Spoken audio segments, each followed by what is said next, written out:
है ना। देखिए सेस एक्चुअली होता क्या है, जो भी हम लोग सीएसएस लिख रहे हैं ना, ये सीएसएस आप जो लिख रहे हैं ये क्या हो रहा है, वहां पे कुछ कोड हमें ज्यादा लिखना पड़ता है। ठीक है, मान लीजिए सपोज कलर ही हमने पास किया, तो हमें क्या होगा, हर एक जगह कलर हमें लिखना पड़ेगा। ठीक है, सपोज कोई कॉमन पॉइंट है, सपोज आप मल्टीपल जगह क्या कर रहे हैं, रेड कलर यूज कर रहे हैं, मल्टीपल जगह आप क्या कर रहे हैं, फॉन्ट साइज को पास कर रहे हैं 20 पिक्सल 30 पिक्सल, और सेम 30 पिक्सल हर एक जगह यूज हो रहा है। तो आपको क्या करना पड़ेगा, हर एक जगह आपको 30 पिक्सल लिखना पड़ेगा। बट 30 पिक्सल लिखने के बदले में हम लोग सीएसएस में क्या कर रहे थे, हम लोग पढ़े थे वेरिएबल का कॉन्सेप्ट, और वेरिएबल के हेल्प से क्या हो रहा था, हमें वो जो 30 पिक्सल हम जो लिख रहे थे हर एक टाइम, उसे हमने क्या किया था, याद है, हमने एक वेरिएबल डिक्लेयर करके रूट और में उसमें हमने पास कर वेरिएबल दिया पास था। कर। ठीक है, वेरिएबल पास करने का हमारे पास दो तीन जरिया था। एक, ग्लोबल में हम लोग पास कर दिए थे। ग्लोबल में कैसे कर रहे थे, with the help of root selector. ठीक है, कॉलन रूट कौन सा था, वो क्लास या एलिमेंट है, क्लास था सर, सुडो वो क्लास। क्लास था, क्योंकि पहला जो सिर्फ एक कॉलन लग रहा था। तो विद द हेल्प ऑफ आप क्लास सेलेक्टर क्या कर रहे थे, ग्लोबल वेरिएबल को पास कर रहे थे। सेकेंड चीज क्या था, अगर सेम सपोज हमने कलर नेम को पास किया, वेरिएबल एज ए वेरिएबल हमने कलर बनाया, और मान लीजिए उस कलर वेरिएबल को हम कहीं और यूज कर रहे हैं, बट नेक्स्ट लेवल पे अगर रूट में हमने रेड पास किया है कलर को, बट नेक्स्ट लेवल पे कलर जो है सेम वेरिएबल आप दूसरी जगह पास कर रहे हैं, बट वहां पे रेड नहीं चाहिए, वहां येलो चाहिए। तो क्या कर रहे थे, हमने लोकल में वेरिएबल को पास कर रहा था, फिर लोकल में हम पास कैसे करते थे, विद लोकल, हम लोकल का मतलब क्या हुआ, करली ब्रैकेट के अंदर, करली ब्रैकेट के अंदर जो हम लिख रहे थे,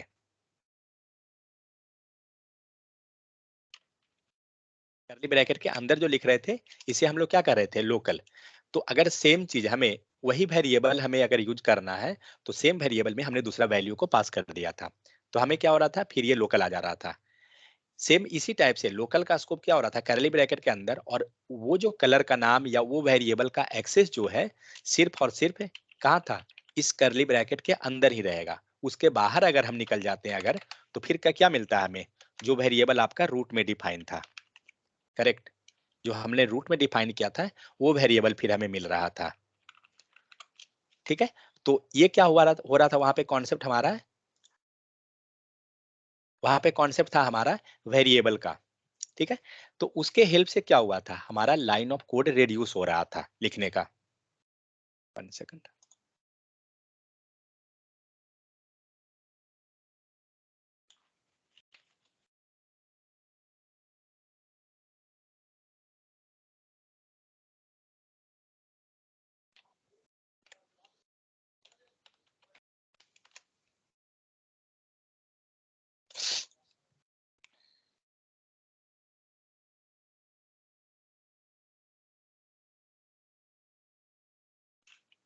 ठीक है, वहां पे क्या हो रहा था, लाइन ऑफ कोड हमारा रिड्यूस हो रहा था, जिससे बेनिफिट क्या हुआ, लाइन ऑफ कोड रिड्यूस हुआ, फाइल साइज आपका कम जाएगा, कंपाइलेशन टाइम फास्ट हो जाएगा, वेबसाइट आपका फास्ट लोड होगा, मीन्स बहुत सारा बेनिफिट हो जाता है।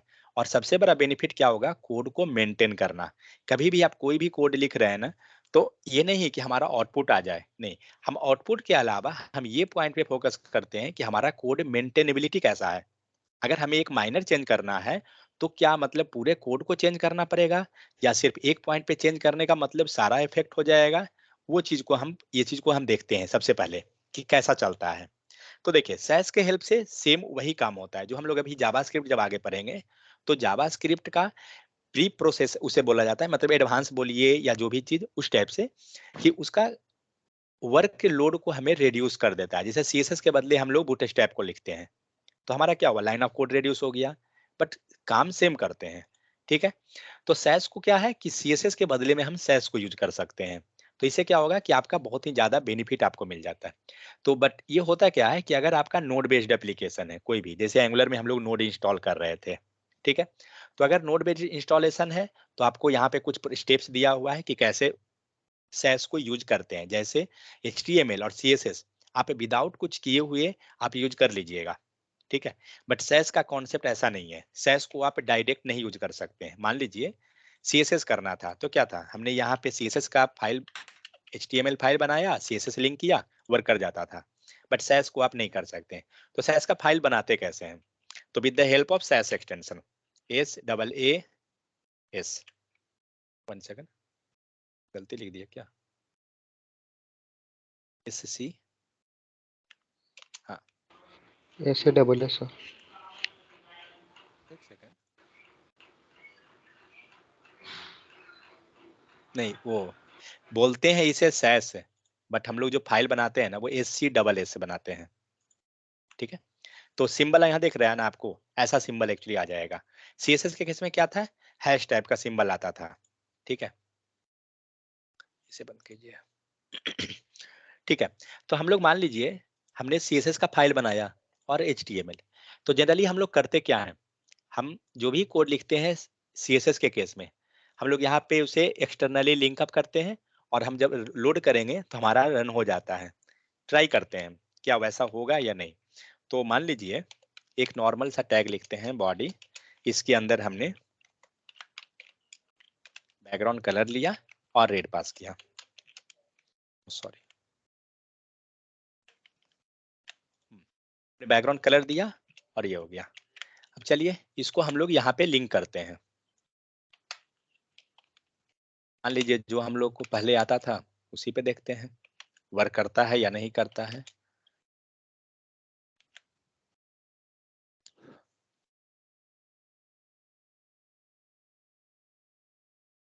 कुछ लिख दीजिए तभी तो पता चलेगा।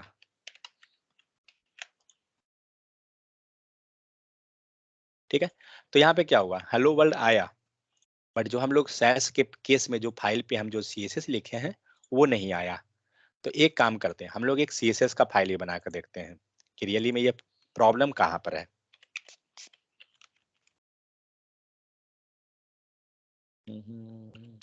एक काम करते हैं ना, ये जो सैस में लिखे हैं इसी को कॉपी पेस्ट कर देते हैं वहां पर, और हम लोग इसे लिंक कर देते हैं जैसे हम लोग जनरली करते हैं।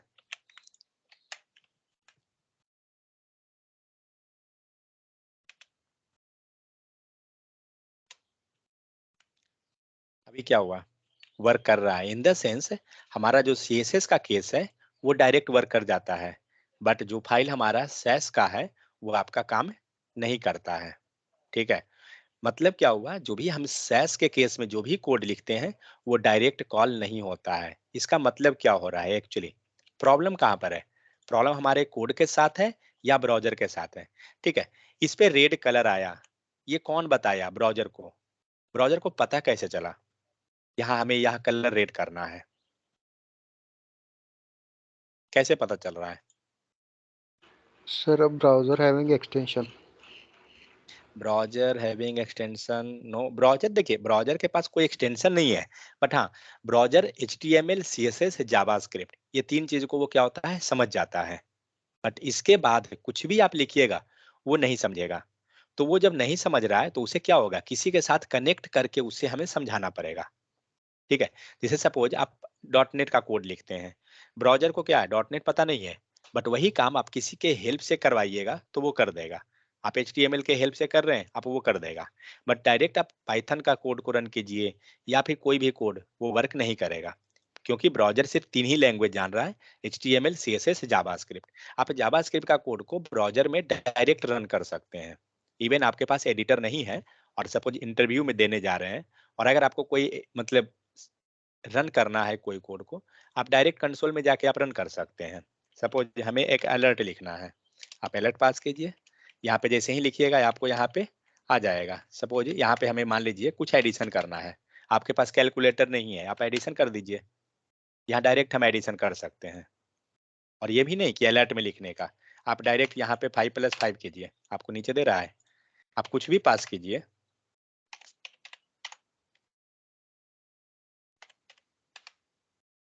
एरर दिया जो भी, मतलब कहीं पे मिसिंग है क्या? ओके, यहाँ 2 बार आ गया है, या वैल्यू मीन्स अगर आपके पास कैलकुलेटर नहीं है, आपके पास क्रोम ब्राउजर है, आप सब कुछ कर दीजिएगा उसी से कंसोल में ओपन करके। और ये भी नहीं कि कोई इसके लिए हमें कुछ इंस्टॉल करना पड़ेगा, कुछ नहीं। तो ठीक है, तो ब्राउजर को क्या हुआ, CSS पता है बट सैस को नहीं पता है। तो जब सैस नहीं पता है तो हमें तो बताना पड़ेगा ना कि ये फाइल जो है वो सैस का है। अगर हम कोई कोड लिख रहे हैं सैस में तो हमें वो बताना पड़ेगा। तो उसके लिए होगा क्या, हमें एक प्लगइन इंस्टॉल करना पड़ेगा। प्लगइन मतलब आपको कुछ सेटअप करना पड़ेगा, ठीक है। अगर आपका नोड बेस्ड एप्लीकेशन है तो वहाँ पे सैस को इंस्टॉल करना पड़ता है। बट अगर आपके पास नोड बेस्ड एप्लीकेशन नहीं है, नोड बेस्ड का मतलब क्या हुआ, जो हम लोग एंगुलर सेटअप करते थे तो वहाँ एक npm जब इंस्टॉल करते थे नोड मॉड्यूल से एक फाइल इंस्टॉल होता था, फोल्डर जनरेट होता था, तो उसे बोलते हैं नोड बेस्ड एप्लीकेशन। जो भी एप्लीकेशन नोड मॉड्यूल्स के हेल्प से चलता है, जिसके पास भी नोड मॉड्यूल्स इंस्टॉल होता है, ठीक है, उसे हम लोग बोलते हैं नोड बेस्ड एप्लीकेशन। तो मान लीजिए कि आप नोड जेएस पढ़ते हैं अगर, तो वहां भी नोड मॉड्यूल्स चलेगा। एंगुलर के केस में, रिएक्ट के केस में, सबके केस में नोड मॉड्यूल्स इंस्टॉल हो जाएगा, नोड बेस्ड एप्लीकेशन है।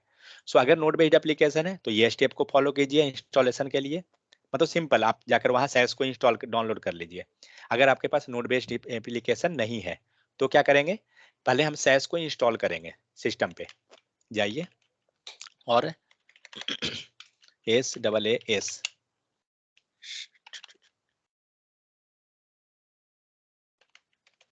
डाउनलोड सैस लिखिएगा ना, आ जाएगा।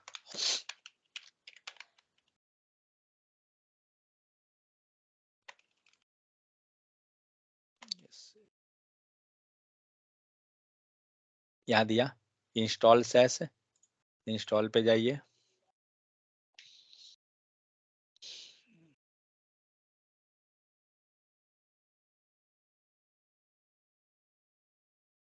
बट ये इंस्टॉलेशन कब जरूरत पड़ेगा, जब आपका नोड बेस्ड एप्लीकेशन है तब।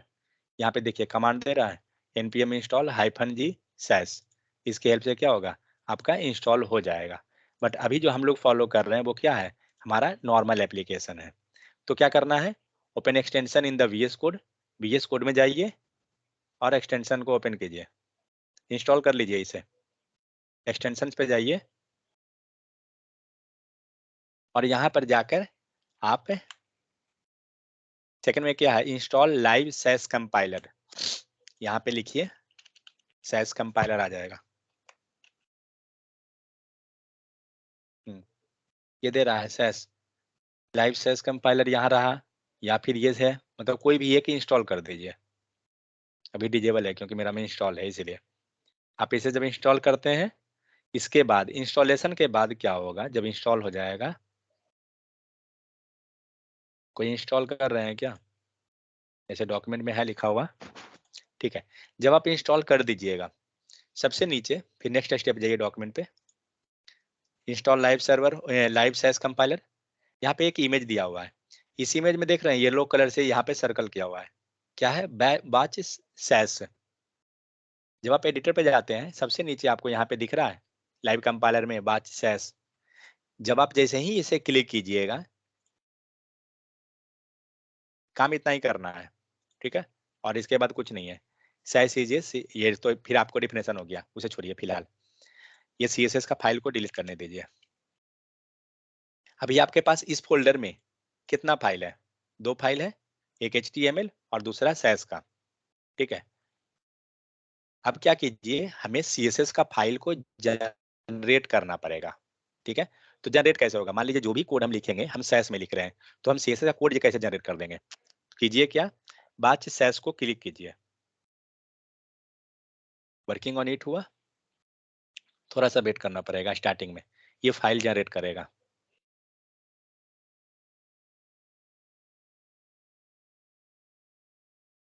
जो भी यहाँ पे सैस के नीचे है ना, 1.html 1.scss, यहाँ पे एक आपको फाइल जनरेट हो जाएगा। थोड़ा टाइम लगेगा, तब तक हम लोग आगे देखते हैं। तो यहाँ पे क्या है, सैस को बोलते क्या है, तो यहाँ पे लिखा हुआ है click on the watch Sass and wait for few minute, ठीक है। फिर सैस को बोलते क्या है, तो सैस जो है वो is a CSS pre processor, ठीक है। सैस भी आपका जो कोड लिख रहे हैं वो सेम CSS में जो हम लोग लिखते हैं वही कोड यहाँ लिखाएगा, कोई अंतर नहीं रहेगा। बट CSS को, सैस को बोलते क्या है, प्री प्रोसेसर है। तो जिसे हम लोग जनरेट करने के लिए, मीन्स इसका फाइल को रन करने के लिए हमें क्या करना पड़ेगा, ब्राउजर सिर्फ हमें CSS को जान रहा है, सैस नहीं जान रहा है। तो इसलिए जो सैस का जो फाइल है उसे हमें कन्वर्ट करना पड़ेगा CSS के फाइल में, तभी आपका वो वर्क करेगा, ठीक है। बट यही काम जब आप नोड मॉड्यूल्स में कीजिएगा तो वो आपका वहां पे इतना प्रोसेस नहीं रहेगा, वो डायरेक्ट काम कर लेगा। अभी वर्किंग हो रहा है, अभी स्टार्टिंग में आपको ये टाइम लगेगा, पेशेंस रखना पड़ेगा आपको। ठीक है, आगे देखते हैं इसको। तो सेस करता क्या है, तो सेस जो है reduce repetition of CSS and therefore saves time. Sass जो है आपका क्या कर रहा है, आपका रिपीटेशन ऑफ जो सीएसएस होता है ना उसे रिड्यूस करता है, और जिसके कारण हमारा टाइम सेविंग हो गया, मेमोरी सेव हुआ, डिफरेंट डिफरेंट चीज। यहाँ पे कुछ लिखा हुआ है, नॉर्मल HTML का कोड है, यहाँ पे तो कुछ नहीं है, बट यहाँ पे कुछ CSS का फाइल है। यहाँ पे क्या है, बैकग्राउंड कलर है, बैकग्राउंड कलर रुकिए पहले इंस्टॉल होने दीजिए इसे, तब करते हैं आगे का। यहाँ तक समझ में आया सेटअप कैसे करना है? सेटअप में कुछ नहीं है, आप जाइए एक्सटेंशन पे और सेस कंपाइलर को इंस्टॉल कर दीजिए बस। सेस कंपाइलर जैसे ही कीजिएगा आपको नीचे में आ जाएगा वॉच करने का, आप क्लिक कीजिएगा, आपका सेस फाइल पे ये जनरेट करेगा।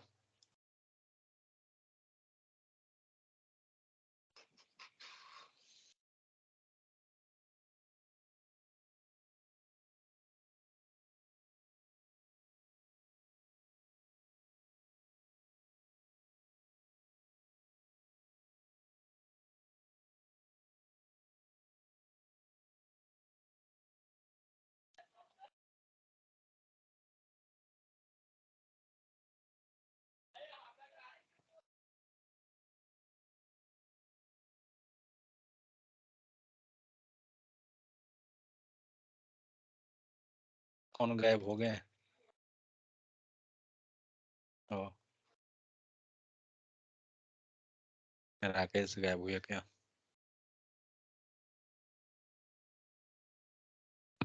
चले गए सर, और सास दिखती, सही है। सास दिखी के सास दिखी क्या पता।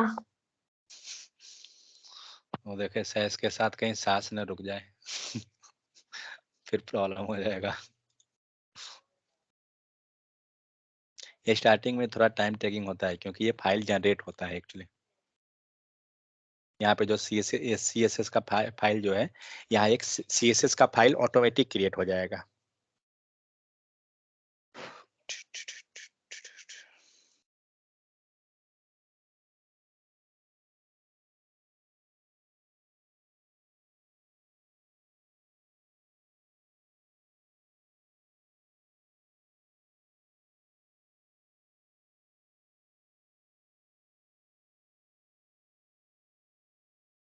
इसे इंस्टॉल कर लीजिएगा तो फिर है ना आगे काम करना इजी हो जाएगा, क्योंकि नेक्स्ट प्रोजेक्ट में जो है ना हम लोग प्रयास करेंगे सैस को ही यूज करने का CSS के बदले,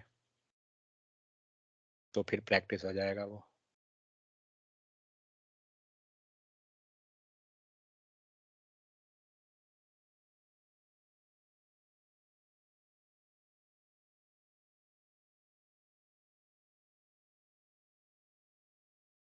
जब तक फाइल जनरेट होगा तब तक आप लोग सोच सकते हैं, कोई दिक्कत नहीं है।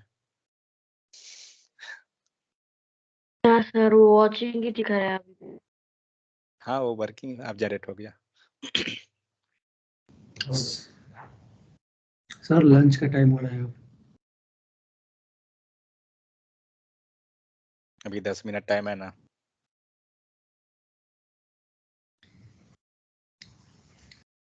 देखिए यहाँ पे क्या हुआ, पहले कितना फाइल हमारे पास था, सिर्फ सैस का एंड HTML, बट जब वहां पे हम लोग बात किए उसके बाद क्या हुआ, हमारे पास ये दो फाइल और जनरेट होकर आ गया, एक .css और दूसरा .map। ठीक है, तो जो फाइल का नाम यहाँ रखेंगे ना वही फाइल आपको जनरेट होता है, उसी नाम से जनरेट होगा। बट हम लोग HTML में किसे कॉल करते हैं, CSS फाइल को। ठीक है, तो हमारा सैस जो फाइल हमारा हो रहा था वो वर्क तो कर नहीं रहा था, हम लोग यहाँ पे क्या करेंगे, CSS फाइल को कॉल कर देंगे 1.css। और ये फाइल बना कैसे, तो हम लोग नहीं बनाए हैं, ये डायरेक्ट वो ऑटोमेटिक जनरेट किया है। ठीक है, तो चलिए ये CSS फाइल आ गया और हमारा सैस का फाइल नहीं है। CSS फाइल यहाँ पे एक मैप नाम का आएगा, इससे हमें नहीं मतलब है, ये वर्जन वगैरह बता देता है यहाँ पर, इसका नहीं जरूरत है। सर जैसे एंगुलर में कंपोनेंट क्रिएट करते हैं वैसे सैस क्रिएट किया तो सीएसएस अपने आप आ जाएगा। सैस क्रिएट नहीं करना पड़ेगा आपको, जस्ट आप सैस बात को क्लिक फाइल। किए ना। हाँ, हाँ जब .scss दिए ना, जब फाइल। हाँ और एक चीज और, एंगुलर का जब हम लोग प्रोजेक्ट सेटअप करते हैं तो उस टाइम आप देखते होंगे एक स्टाइल शीट सिलेक्ट करने के लिए बोलता था, जहाँ पे हम लोग CSS को हम लोग इंटर करते थे बाय डिफॉल्ट। वहीं पे आपको सैस का फाइल को भी क्रिएट कर सकते हैं वहीं पे डायरेक्ट। जो आप एंगुलर का नया प्रोजेक्ट जब सेटअप कीजिएगा ना, तो राउटिंग और क्या-क्या चीज़ वहाँ बोलता था, तो वहाँ पे एक हमें स्टाइल शीट हमें सिलेक्ट करने बोलता है, हाँ, तो वो हाँ, हाँ, सैस का वहाँ यही पे सब आपको होता होता पहले। है। तो वहाँ हम सेलेक्ट कर सकते हैं डायरेक्ट सैस को। तो ये हो गया। जब आप क्लिक कीजिएगा, ये ऑटोमेटिक आपका फाइल को जनरेट कर देगा। उसके बाद हमें कुछ नहीं करना है, ये ऑटोमेटिक यहाँ होगा। अब देखिए, मान के चलिए अब इसको रन करते हैं, तब देखते हैं कि आपका वर्क करता है या नहीं। रेड आ रहा है। अब हम लोग क्या करते हैं, हम लोग CSS के फाइल में कोड नहीं लिखेंगे, ठीक है? CSS के फाइल में हमें कोड नहीं लिखना है, हम लिखेंगे सैस के फाइल में। हम लोग यहाँ पे मान लीजिए हमने ले लिया font size, sorry, font size दिया 25 पिक्सल।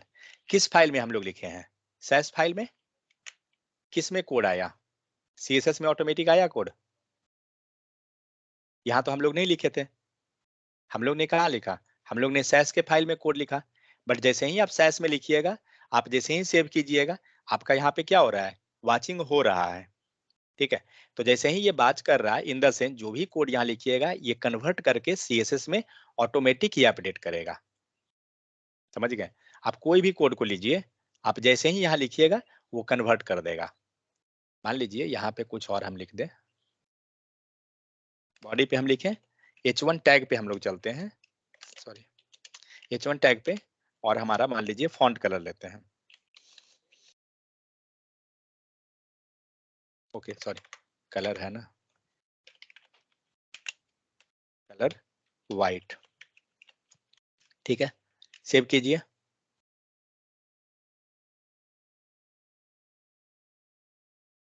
गलत हो गया क्या? ओ सॉरी, H1 टैग तो है ही नहीं।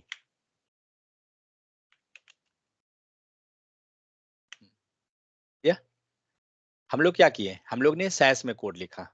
अब चेक करते हैं CSS में आया है क्या? CSS में भी आ गया। इसका मतलब क्या हो रहा है, समझ में आ रहा है? जो भी हम सैस में लिखेंगे, वो ऑटोमेटिक CSS क्या कर रहा है?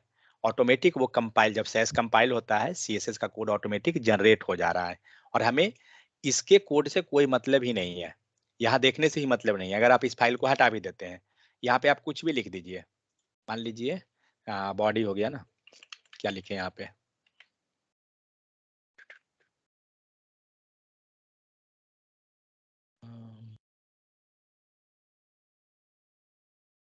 क्या लिख सकते हैं, और बैकग्राउंड कलर ही लिख देते हैं, और येलो, ठीक है?